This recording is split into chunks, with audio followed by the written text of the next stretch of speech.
Bonjour à tous, je suis votre porte-parole de la RDC pour Yama Solo, ya Congo na biso to mesana ko solo na bino de temps à temps, de chaque jour.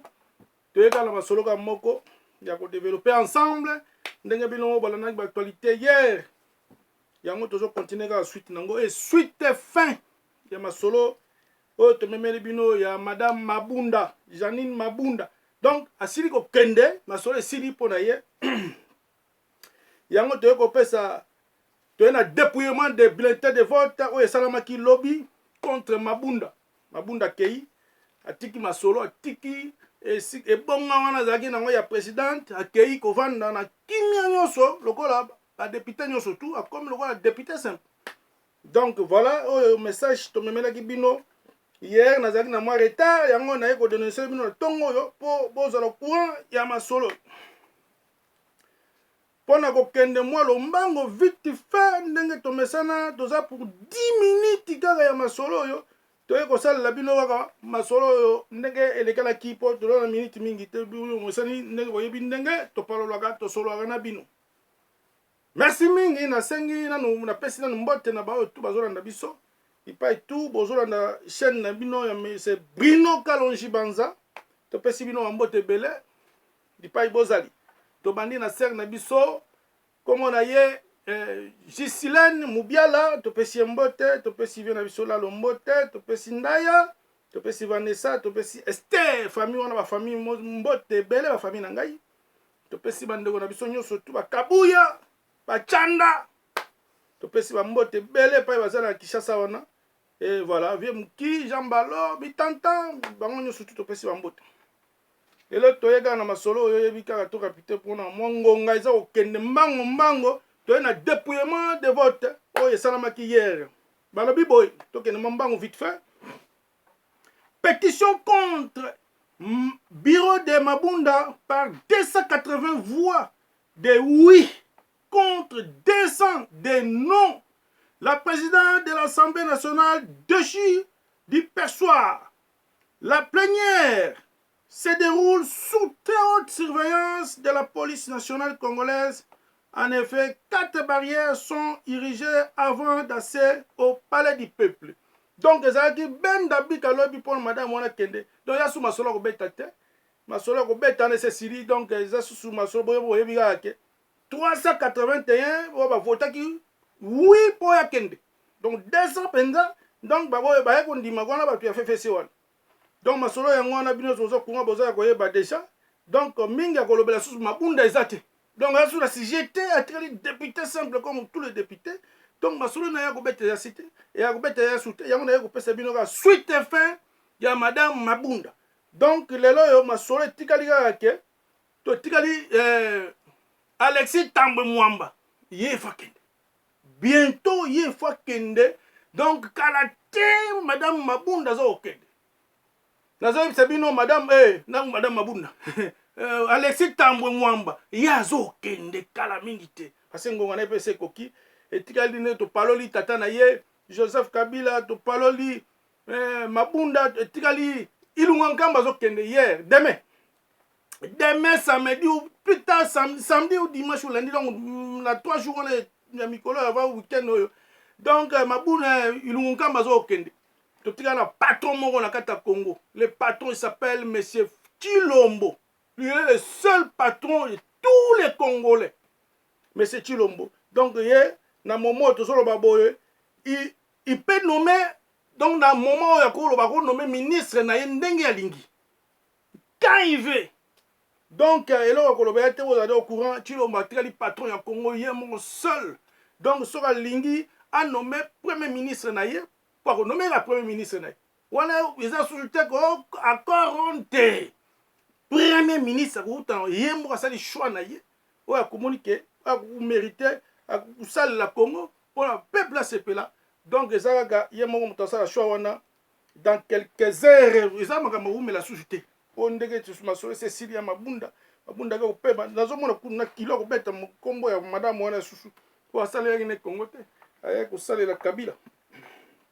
Donc yango wana te ko bele la on a tongo lelo pona makama Mabunda sili Chilombo tikali ye moko na kati ya Congo ndenga ko diriger mboka comme siko elengi etikala Alexis Tambo Mwamba ye tozolanda ye penda masolo penda donc ezosila tozokanga ye penda maboko masolo esili parce que ye faut tozala plâtre pina na ye bobosanaka te moins d'erreur kaka mwana empêchement esalami na Tshilombo ti mpona komi président bazongi na pouvoir donc il faut kosolola yango de temps en temps ebele bapression mpona moto wana mpe totia mwa po akende kobukana te tobukana te bakongole etikali moto wana Alexis Tambwe moins d'erreur kaka tosali baje oyo tosali kaka ndenge bo baje kaka baje boyo kasi bazonga na pouvoir te oka o empêchement moko likambo esalami na Congo Tshilombo aza te kasi Tambwe président te là il faut yeba mabunda azaki eloko te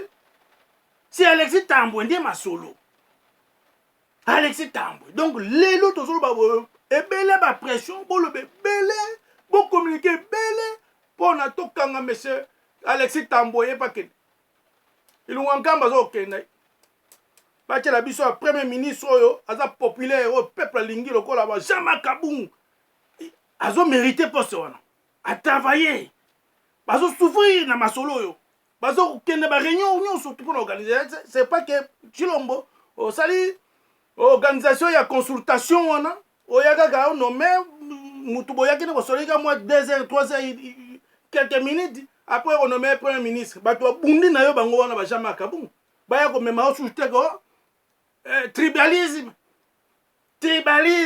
lokuta il faut tia bapoche oyo baza populaire lokola ba Jean-Marc Kabungu soko mpo olingi onome Moïse Katumbi premier ministre aza populaire eza likambo ya likambo premier ministre la population n'avait pas aimé. Premier ministre doit être aimé la population. Donc eza makambo ya kobuka na te mais c'est Tshilombo tu dois nommer soit Jean-Marc Kabungu ou Moïse Katumbi. Oyo peuple a ko se retrouver. Bato bazo bunda pona Congo, oyo bazo solola pona Congo. Bato bayeka lobi baye koluka ba poste. Yo kasi baye koluka yo baye obengisi bango na consultation na. Eza kama poste.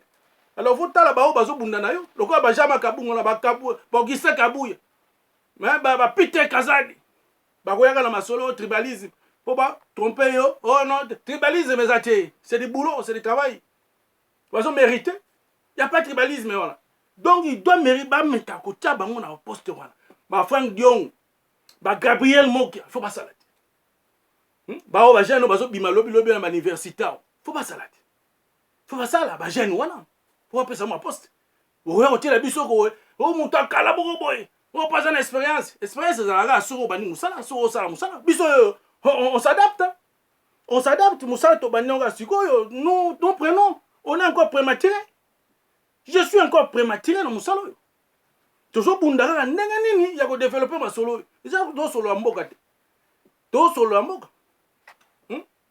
do solo mboka donc il faut koyeba ke eza pasi mingi pona makambo ya Congo yo soki to solo yango bien te il faut to solo yango na di vrai Congo na biso tambola bien donc le to tient na patron moko mais c'est Tshilombo donc yenda organiser ma ponomie président premier ministre na ye d'ici peu dans quelques jours awa to ko sepela biso nyonso Congo etikali Congo esili masolo esili Kabila kei mabunda ke etikali Tambwe Mwamba nazo beta lindeli c'était na Tambwe Mwamba to batela président bien to protéger pour moto na empêchement likambo moko ya te na président soit pour moins de kaka to leli donc yango wana fo to fungola mwa misu pona ko solo na masolo mboka na biso kitoko to pesa pe ba argument mo ya moi bien lisolo moi bien oyo si je sala ko sala malobi pe soko buleka bien quoi pour Congo masolo ngo yango o tozolo ba nouveau premier ministre yango wana nde actualité zo ya mikolo zo ya quel est premier ministre à kozala wana donc Jean-Marc Kabungu Moïse Katumbi donc premier ministre c'est Jean-Marc Kabungu bato bazo bunda bitumba oyo expérience ya kana boulot so bani boulot Tshilombo yo asala te na Congo il n'a jamais travaillé cet homme là. Mais présidence, Nzamba Sungi, expérience, boulot, patron, Il y a masolo nyonso ya ba Congolais. C'est lui. Donc tu peux sa chance na Jean-Marc Kabungu, nouveau premier ministre na biso. Il y a aussi ba masolo. Expérience ya na boulot. Boti ka kocha makelele wana expérience ya na boulot. Tribalisme ezate. Il y a rien du tout. Makelele kaka ke po tilo. Bakatanga bango isosi wa posa nyonso tout. Mutobele na tribalisme ezaki te. Il y a rien du tout. Hein? Bakatame, bakatangia bango nyonso tout ba poste nyonso tout clair Congo. Bakatangia. Boso ba poste moko boye. Muta région moko bazo poste moko boye. Ils arrêté kaka bakatangia. Oya jona yeka mutamboka moko. To solo ka vrai. Bato bazo na makelele ba tribalisme ba distraire peuple. Hein? Bazo ba distraire peuple to za moi surveillant. To surveiller moi bien pour bagele ki to na mboka. Ba cha ba désolé au saranate. To solo ka Congo kitoko. To solo ka Congo kitoko pour Congo na biso zo ko avancer vraiment na ndenge moko ya bien nde to no ko lingela. Kabila zo kende.